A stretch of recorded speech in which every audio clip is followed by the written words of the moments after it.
Hello friends, this is Deepika. Welcome to Bright Learners Academy. तो आज की इस वीडियो से हम अपना नया चैप्टर स्टार्ट करने वाले हैं जिसका नाम है from hunting gathering to growing food.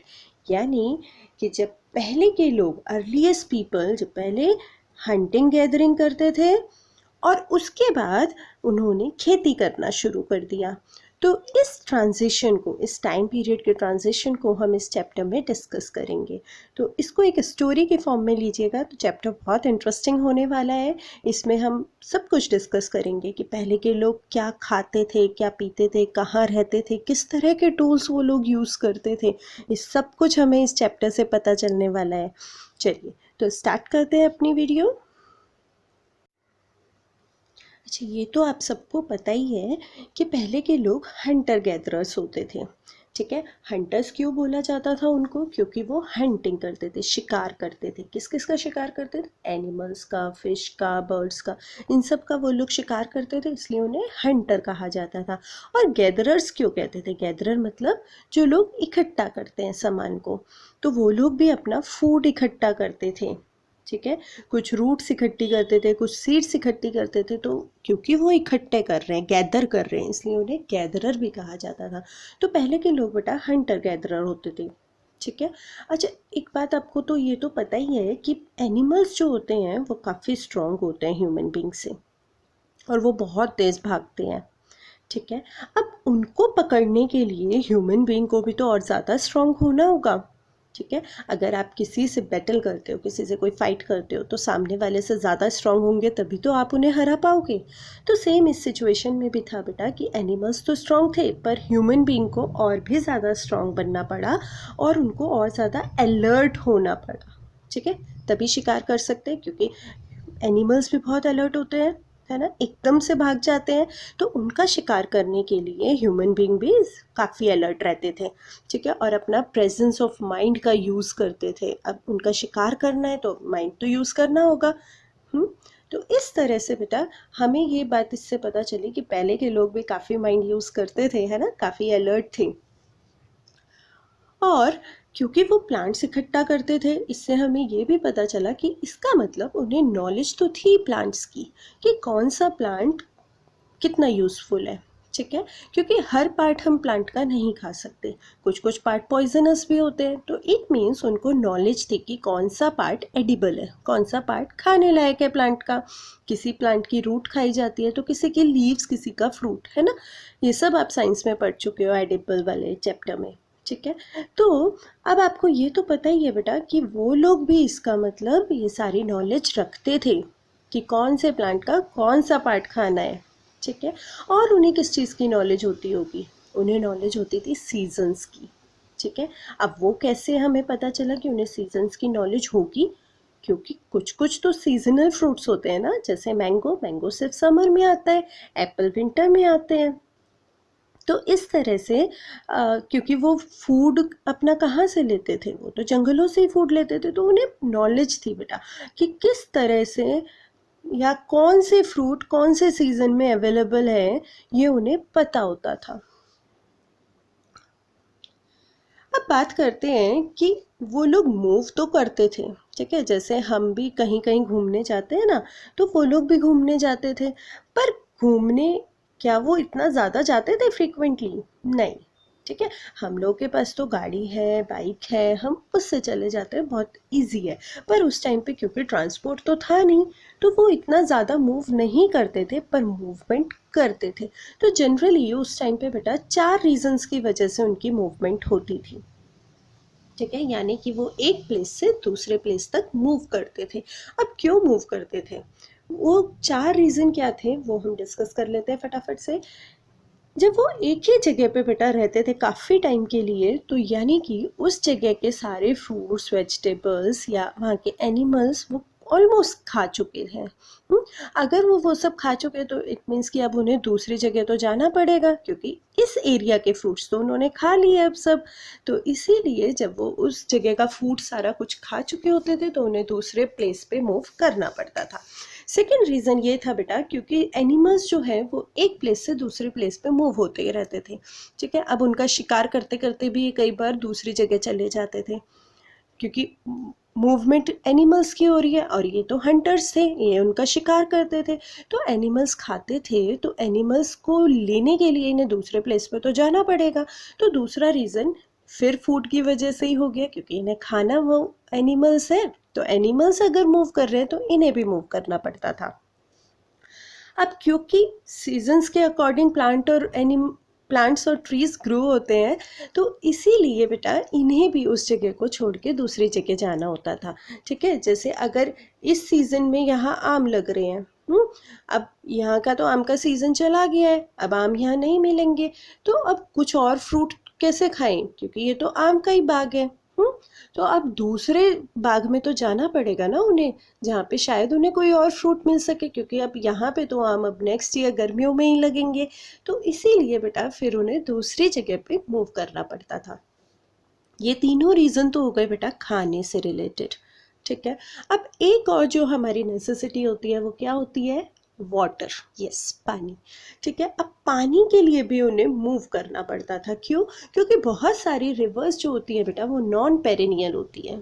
ठीक है, नॉन पेरेनियल मतलब जिसका पानी पूरा साल नहीं फ्लो करता। ठीक है, जो रिवर पूरा साल फ्लो करती हैं उनको बोलते हैं हम पेरेनियल, और जो पूरा साल नहीं फ्लो करती उन्हें बोलते हैं नॉन पेरेनियल, यानी जिनका पानी सूख जाता है। जैसे कृष्णा रिवर या महानदी रिवर, इनका पानी सूख जाता है बेटा कुछ टाइम के लिए, फिर दोबारा फ्लो करती है ये रिवर, तो इसीलिए इनको बोलते हैं नॉन पेरेनियल। और पेरेनियल रिवर कौन सी हमारी, गंगा, यमुना, जहाँ पे पूरा साल पानी रहता है। ठीक है, अब अगर बेटा ये लोग के पास ऐसे कोई वाटर टैंक वगैरह तो होता नहीं था, ये तो रिवर के पास रहते थे। अब अगर वो नदी सूख गई, नदी ड्राई हो चुकी है, तो अब पानी पीने के लिए तो इन्हें दूसरी जगह पे मूव करना पड़ता था। ठीक है, तो इस रीज़न से भी इनकी मूवमेंट होती थी। ये 4 रीज़न इंपॉर्टेंट है बेटा, अच्छे से याद कर लेना। अच्छा, अब ये सब आप सोच रहे होंगे कि ये सब हमें कैसे पता चला। हमें ये पता चल गया कि वो मूव करते थे, क्यों करते थे, पर अब कैसे पता चला कि वो ऐसा ऐसा करते थे।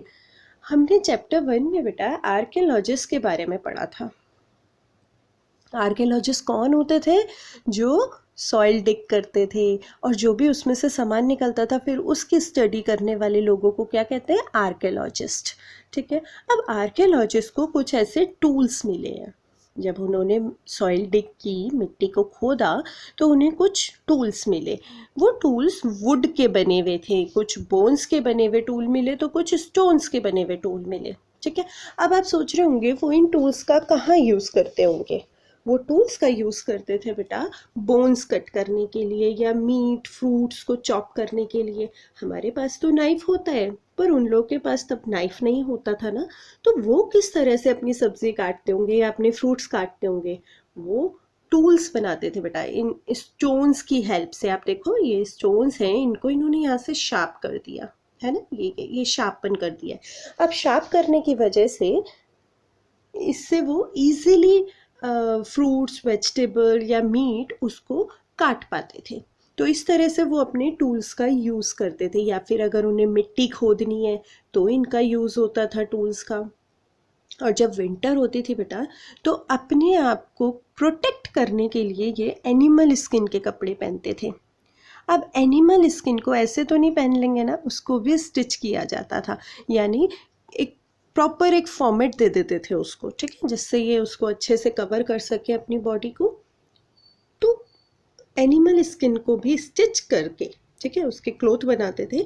तो स्टिचिंग के लिए भी टूल यूज़ होते थे, वो भी किससे बनते थे, इनके इसी तरह से बनते थे, स्टोन से, शार्प करके स्टोन से या वुड से या फिर बोन से। ठीक है, अच्छा और क्या करते थे ये बेटा, इन्हीं जो स्टोन होते थे इन्हीं पत्थर में आप देखो एक वुड लगा दी। ठीक है, तो इनका ये भाला टाइप बन गया जिससे ये शिकार कर सकते हैं। अब इन्हीं स्टोन में अगर इन्होंने ये एक वुड लगा दी ऐसे, तो ये बन गया इनका हैमर, हथौड़ा। एक थोर का हैमर तो सबको पता है, आई थिंक इट्स थॉर। हाँ, तो थॉर का हैमर तो सबको पता है। अब ये अर्लीस्ट ह्यूमन का थॉर वाला हैमर है, इससे उन्होंने भी बहुत सारे काम किए हैं, है ना। तो अब आप देखिए बेटा वो किस तरह से अपने टूल्स बनाते थे, कि भाला कैसे बना, या इन्होंने एक छोटा सा आगे स्टोन है, पीछे एक लगा दिया तो ये एरो बन गया इनका, ठीक है, धनुष बाण बनाते थे। तो इस तरह से ये अपने टूल्स बनाया करते थे। तो अब हमें पता चल गया कि वो क्या खाते थे, क्या पीते थे, कहाँ रहते थे और किस तरह के वो टूल्स यूज़ करते थे और कहाँ कहाँ यूज़ करते थे उन टूल्स का, ठीक है। अच्छा, अब क्योंकि वो हर चीज़ स्टोन से बना रहे थे, टूल्स वगैरह सब स्टोन से बना रहे थे, तो अब वो अच्छे अच्छे स्टोन्स ढूंढते थे, ठीक है, जिससे उनके जो टूल्स हैं वो और अच्छे बन सके। तो अब वो गुड क्वालिटी के स्टोन्स ढूंढने लग गए, ठीक है। और जहाँ भी उनको ऐसे स्टोन्स मिलते थे वो जगह उनकी बन जाती थी फैक्ट्री साइट, यानी वो फैक्ट्री बन गई। फैक्ट्री क्या होता है? जहाँ पे कोई चीज़ का प्रोडक्शन किया जाता है ना।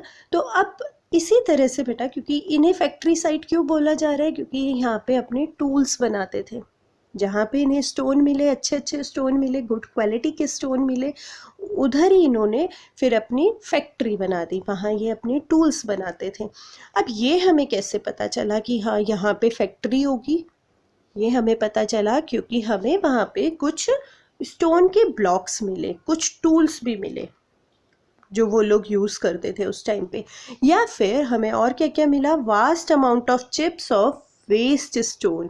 अच्छा, ये क्या होता है? जब कोई स्टोन है, जैसे ये स्टोन है बेटा, अब इसको वो यहाँ से ऐसे ऐसे शार्प कर रहे हैं, ठीक है, इसको इस फॉर्मेट में बना रहे हैं। तो जो ये वाला पार्ट है बेटा, ये तो वेस्ट है, अब इसे तो उन्हें निकालना पड़ेगा शार्प करने के लिए। अब ये वेस्ट, इसका भी तो जो निकल रहा है ना वेस्ट, वो छोटे छोटे पार्ट्स में निकलता है, तो उसको हम बोलते हैं चिप्स, ठीक है, chips of the waste stone. तो इस तरह से वो अपने टूल्स बनाते थे और उस जगह को क्या कहा जाने लगा? Factory sites. अच्छा, क्योंकि वो बेटा यहाँ पे रहने लग गए, क्योंकि जब टूल्स वहीं बना रहे हैं तो कुछ टाइम वहीं रहने लग गए। वो इतनी जल्दी हमारी तरह मूवमेंट तो नहीं कर सकते थे, उनके पास तो कोई ट्रांसपोर्ट नहीं था, तो वो वहीं रहने लगे। जब वो वहाँ पे रहने लग गए तो उस जगह का क्या नाम हो गया? हैबिलिटेशन कम फैक्ट्री साइट। क्यों हैबिलिटेशन? हैबिलिटेशन मतलब जहाँ पे लोग रहते हैं, और वो फैक्ट्री साइट भी थी क्योंकि वो टूल भी बनाते हैं, तो वो फैक्ट्री भी थी, उनके होम भी था एक तरह से। इसीलिए उस जगह को फिर कहा जाने लगा हैबिलिटेशन कम फैक्ट्री साइट। अच्छा, इसका एक एग्जाम्पल जो है वो है भीमबेटका इन मध्य प्रदेश, ठीक है, let me show you. So this is that केव। ये केव है बेटा, इसका नाम है भीमबेटका केव, ये मध्य प्रदेश में है। और ये लोग के लिए, मतलब जो अर्लीस्ट पीपल होते थे, इन लोगों के लिए ये केव बड़ी यूज़फुल होती थी।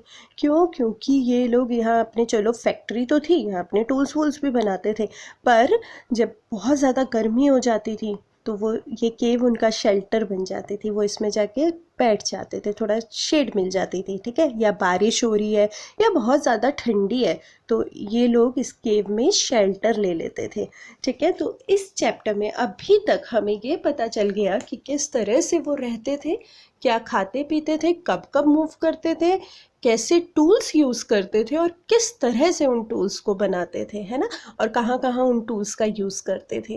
अब टूल्स कैसे बनते थे, क्या क्या टेक्निक होती थी, ये सब हम डिस्कस करेंगे अपने नेक्स्ट चैप्टर में। And till then, bye bye friends, and don't forget to like, share and subscribe my channel. Bye.